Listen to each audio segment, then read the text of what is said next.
तो फाइनली आपके पास ऐसे बच्चे आते हैं जो कई तरीके से ट्रेंड नहीं होते। सर आप सुनिए प्लीज, आपके लिए ये सारे शब्द, क्योंकि बात ऊपर तक आपको ले जानी है। तो बहुत सारे स्पेशल एजुकेटर जो यहाँ पढ़ने के लिए आए हुए हैं, पढ़ रहे हैं, ठीक है। एक्चुअली में सबसे बड़ी बात यह है कि उनके लिए तो चैलेंज आते हैं स्कूल के अंदर, बट उससे पहले चैलेंज आती है एक मदर के लिए जिसने उस बच्चे को जन्मा है, जो उसे फर्स्ट डे से अपनी गोद में लेकर न जाने उसकी कितनी एज तक उसे अपने गोद में रख सकती है। और ये जो कैपेबिलिटी होती है ये सिर्फ एक मदर के अंदर ही होती है। चाहे आप कितने भी बड़े स्पेशल एजुकेटर, कितनी भी बड़ी डिग्रियां ले लें, फॉर फुल एंड फाइनली जब आपसे भी कुछ नहीं हो पाएगा तो वो बच्चा घर पे अपने पेरेंट्स के पास ही रहेगा, ठीक है। तो इसमें इम्पोर्टेंट बात ये थी कि प्लीज़ यहाँ पे सारी चीज़ों को सपोर्ट करते हुए आप सबसे पहले एक मदर को सपोर्ट करिए, क्योंकि जो मदर है वही नींव है इस बात की। अब एक छोटा बच्चा है, अगर 0 से 6 साल तक उसे थेरेपी दी जा रही है किसी थेरेपी सेंटर के अंदर, आपने उसे थेरेपी दे दी, एक टाइम शेड्यूल रख दिया, EIC में 0 से लेकर 6 साल तक के बच्चे को ही थेरेपी दी जाती है। उसके बाद वो जो है बड़े बच्चों में आ जाता है, वो वीकली 1 डे वहाँ पे आ सकता है केवल। तो अगर 0 से 6 साल तक वो कुछ सीख ही नहीं पाया तो क्या उसका जीवन बेकार हो गया? वो कोई थेरेपी नहीं ले सकता? जरा आप सोचिए, क्योंकि जितने भी डिसेबल बच्चे हैं वो बहुत स्लो लर्नर होते हैं। आप अपनी बुक्स में पढ़ रहे हैं, आप लाइव देखते हैं, आप गूगल सर्च करिए, आप यूट्यूब पे देखिए, आपको बहुत कुछ मिल जाएगा। तो आप जरा ये सोचिए कि सबसे पहले ट्रेंड किसे करना है। मेरा मानना है सबसे पहले मदर को ट्रेंड कीजिए। मदर के लिए कोई भी ऐसी हेल्प नहीं है। मैं एज एक मदर नहीं कह रही हूँ बात, मेरी बेटी 7 साल की हो चुकी है और मैं उसके लिए मेरा मानना है कि 70% इतना कर चुकी हूँ कि मैं अपनी बच्ची को आने वाले 5 से 10 साल में यहाँ खड़ा कर दूंगी। ये मेरा एफर्ट्स हैं, बट मैं इसलिए कर दूंगी क्योंकि मैं काम कर रही हूँ उस पर, मैं सीख रही हूँ, क्योंकि मैं शायद पढ़ी लिखी हूँ या मेरे अंदर ज़्यादा ही अवेयरनेस है। पर जिनके अंदर है ही नहीं, जो गाँव क्षेत्र से हैं, उनका क्या होगा? जिन्हें इस चीज़ की नॉलेज ही नहीं है कि क्या कहते हैं इंडिविजुअल डिसेबिलिटी क्या होती है।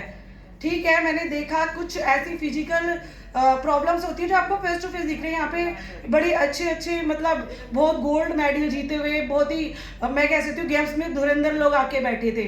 पर जरा देखिए इंटेलेक्चुअल डिसेबिलिटी में अगर बच्चा ऑटिज्म है, उसे तो समझ ही नहीं है गेम क्या होता है, उसे तो यही नहीं पता मम्मी क्या होती है और पापा क्या होता है।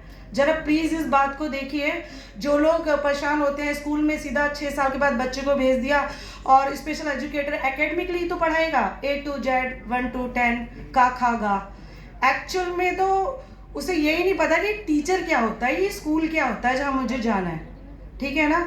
तो प्लीज़ आप इस बात को समझिए कि पहले बच्चे का ADL तो ओके हो, ठीक है, जो उसकी डेली एक्टिविटीज़ है वो पहले उसे तो लर्निंग करें, पहले उसे अपने पाँव में जूता पहनना तो आ जाए, उसे अपने कपड़े पहनने तो आ जाए, वो इस लायक तो हो जाए, आपके सामने खड़ा तो हो सके कम से कम, तभी तो आप एज अ टीचर उसे ट्रीट करेंगे।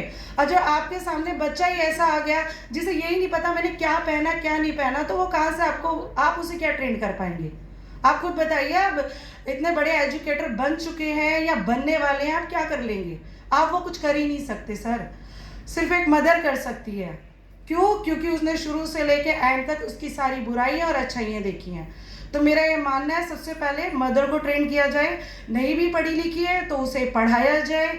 EIC जैसे डिपार्टमेंट बने हुए हैं, जो छात्रावास हॉस्टल है, वहाँ मदर को पूरा दिन रहने की अथॉरिटी दी जाए अपने बच्चे के साथ, और वहाँ पे जितने भी मतलब साथ में जो एजुकेटर है, चाहे वो 10 से 5 रहे, वो चले जाएं, पर माता को वहाँ रहने दे, उसकी माँ को।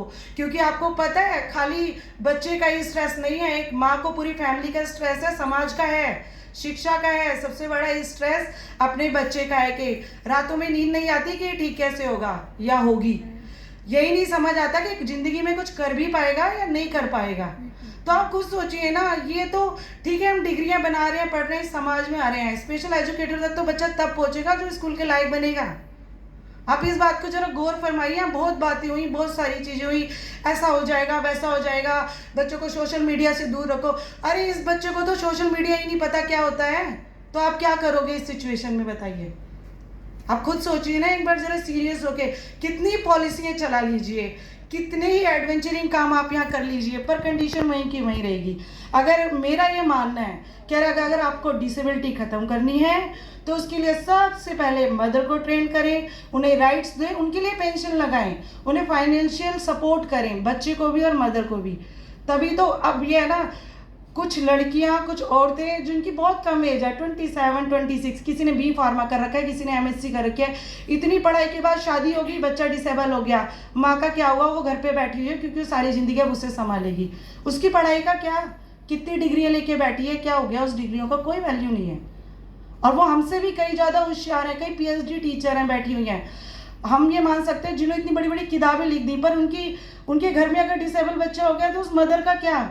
मैं ये नहीं कह रही उसे जॉबों पे लगाओ, उसको पैसा बांटिए, मेरे कहने का मतलब ये नहीं है। मेरे कहने का मतलब यह है कि कम से कम स्टार्टिंग से 0 से 12 साल तक एक मदर को टाइमिंग दिया जाए कि घर की रोटियां ना पकानी पड़े, घर का कोई स्ट्रेस ना झेलना पड़े, ठीक है? कि ऐसे नहीं है कि कोई बाउंडेशन है। अरे आप यकीन नहीं मानेंगे, मैंने थेरेपी सेंटर में देखा है, ये ISBT से ऊपर क्लेमेंट टाउन, पता नहीं कहाँ से मम्मियाँ आती हैं, सुबह बच्चों को वहाँ से ऑटो पकड़ती हैं, फिर ऑटो से बस लेती हैं, फिर बस से कैनाल रोड NIVH जाती हैं, फिर वहाँ से 4-3 घंटे की थेरेपी लेके फिर वहाँ से वापस आती हैं, फिर घर का खाना बनाती हैं, फिर शाम को काम। इतनी देर में बच्चा क्या कर रहा होता है? क्योंकि माँ के सिवा कोई नहीं संभालता। और वो बच्चा जो लोगों की नज़र में पागल है, इधर जा रहा है, उधर जा रहा है, इधर जा रहा है, उधर जा रहा है। जब कोई है ही नहीं देखने वाला तो वो तो पागल ही कहलाएगा ना, जब उसे कुछ बताया ही नहीं जा रहा। तो इस बात को समझिए थोड़ा सा ना। जब उसके ऊपर आज क्या चाहिए? सपोर्ट ही तो चाहिए। ये पैरालंपिक में जो आगे पहुंचे हैं, सपोर्ट से पहुंचे हैं, कोई ना कोई उनके साथ है। उनकी सिस्टर बैठी थी, उसने हर जगह पल पल साथ दिया होगा, वो पहुंची होंगी। आप देखिए एक ऑटिस्टिक चाइल्ड क्या करेगा, उसे यही नहीं पता मुझे जाना कहाँ है। जब आपने उसके अंदर कोई ऐसी क्या कहते हैं स्ट्रेंथ बनाई ही नहीं है कि वो कुछ कर सके, तो वो क्या करेगा जीवन में? कुछ भी नहीं। आप कितनी भी पॉलिसियाँ ले आइए, कुछ नहीं होने वाला। मेरा कहना है मदर को ट्रेन करिए, इसके लिए पॉलिसी निकालिए। जो मदर इंटरेस्टेड है अपने आप आगे आएंगी ना, जब अपने बच्चे को ठीक करना है तो। एज ए स्पेशल एजुकेटर आप जॉब तो पालेंगे, आप तो सैलरी के लिए भी कर रहे होंगे, तो आप खुद सोचिए ना जरा। आप अच्छी कार में घूम सकते हैं, अच्छी अपना फैमिली बना सकते हैं, अपने बच्चों को अच्छा लाइफ बना सकते हैं। उनका क्या जिनकी वजह से जॉब मिली है? थोड़ा उनके लिए भी सोचना चाहिए। धन्यवाद।